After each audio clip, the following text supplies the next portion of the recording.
Yang terhormat Bapak-bapak, Ibu-ibu, salam Pancasila. Bapak-bapak, Ibu-ibu yang melihat video saya ini, tolong jangan lupa subscribe, likes, dan di-share. Sifatnya gratis. Saya akan mengomentari tidak pantas nama Menteri Pertahanan dengan tugas yang diembannya. Nama Menteri Pertahanan tidak sejalan dengan tugas atau wewenangnya. Dengan nama Menteri Pertahanan, seakan masalah pertahanan kewenangannya. Seakan juga ada serangan dari negara asing di Indonesia, seakan yang menghadapinya adalah Menteri Pertahanan. Demikian juga, seakan juga kalau nanti menggerakkan pasukan Angkatan Darat, Angkatan Laut, Angkatan Udara, seakan yang menggerakkannya itu Menteri Pertahanan. Seakan yang semuanya sepertinya Menteri Pertahanan ini. Baik menggerakkan Angkatan Darat, Angkatan Udara, Angkatan Laut, seakan yang menggerakkannya adalah Menteri Pertahanan. Padahal tugas Menteri Pertahanan ini hanya pengadaan senjata tempur, baik darat, laut, dan udara. Dia hanya mengadakan pengadaan senjata tempur saja dia untuk Angkatan Darat, Laut, dan Udara. Ditambah lagi Menteri Prabowo Subianto hanya pensiunan militer yang tidak boleh memakai baju dinas dan pangkat militer. Sebenarnya Menteri Pertahanan ini lembaga sipilnya ini, yang bukan lembaga militer. Sebenarnya Menteri Pertahanan sebagai lembaga sipil agar dirubah namanya menjadi Menteri Pengadaan Perlengkapan Sarana Tempur atau perlengkapan tempur. Hanya itu aja yang bisa disebut nama, supaya diganti namanya dari Menteri Pertahanan menjadi Menteri Pengadaan Perlengkapan Tempur. Pejabatnya dari sipil atau pensiunan militer dengan menggunakan seragam sipil.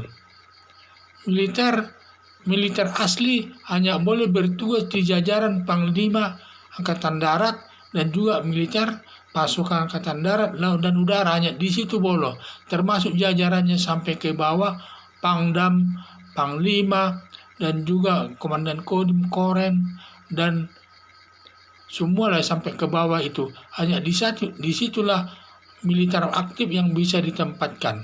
Karena kalau ditempatkan dia militer di lembaga sipil, sayang tenaganya itu. Karena untuk melatih mereka militer itu biayanya cukup besar. Tidak sedikit biaya melatih militer tersebut. Makanya sayang militer itu kalau ditempatkan di lembaga sipil yang tidak ada maknanya. Hanya membantu-bantu saja. Tetapi kalau dia ditempatkan di lingkungan lembaga militer, memang sangat berguna. Kalau ada serangan dari luar, gangguan keamanan dari sudut manapun, terutama gangguan dari luar negara asing, dia bisa bertindak sesuai dengan keahliannya di bidang militer yang sudah diperolehnya latihan yang memakan biaya banyak. Harapan saya untuk menghilangkan kesan menakutkan agar lembaga Menteri Pertahanan diganti menjadi Menteri Pengadaan Perlengkapan Perang, termasuk di sini seragamnya diganti dengan pakaian baju militer menjadi baju PNS, pegawai negeri sipil, sehingga dia tidak membawa nama militernya. Sangat dengan menggunakan Menteri Pertahanan itu seakan-akan dia itu lebih tinggi daripada Pangap ini. Seakan-akan Pangap itu berada di bawahnya, karena Panglima Angkatan Bersenjata kan sifatnya hanya Panglima, tidak ada kata-kata pertahanannya. Jadi inilah yang saya lihat, banyak sekali masyarakat kurang memahaminya. Seakan-akan Menteri Pertahanan itu sebagai penggerak daripada semua militer Angkatan Darat, Angkatan Laut, Angkatan Udara dalam menghadapi musuh dari luar. Padahal itu tugas utama sebagai kepala staf, itu tugas panglima itu, bukan tugas Menteri Pertahanan itu. Karena tugas Menteri Pertahanan ini hanya sebatas pengadaan sarana perang saja dia. Padahal pengadaan sarana perang kan tidak perlu ada militernya, cukup sipil saja cukup.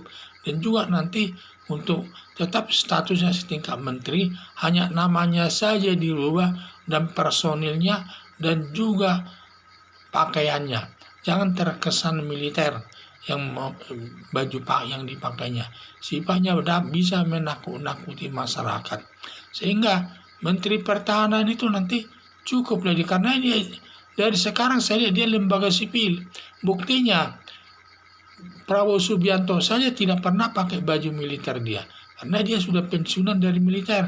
Tidak boleh dia pakai baju militer kalau dia sudah pensiun.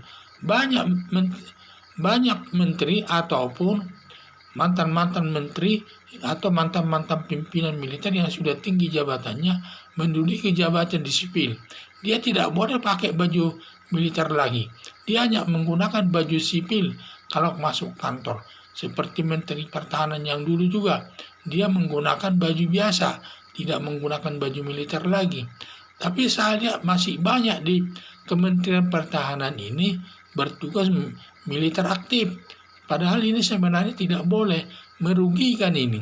Karena militer aktif itu sebanyak biaya militer untuk mendidik mereka.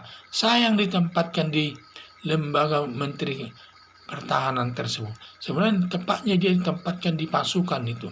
Mulai ke pangap sampai ke bawah. Dan di Korem lebih tepat dia di sana untuk menjaga keamanan dalam menghadapi adanya gangguan daripada militer asing ke Indonesia ini. Sekian dan terima kasih.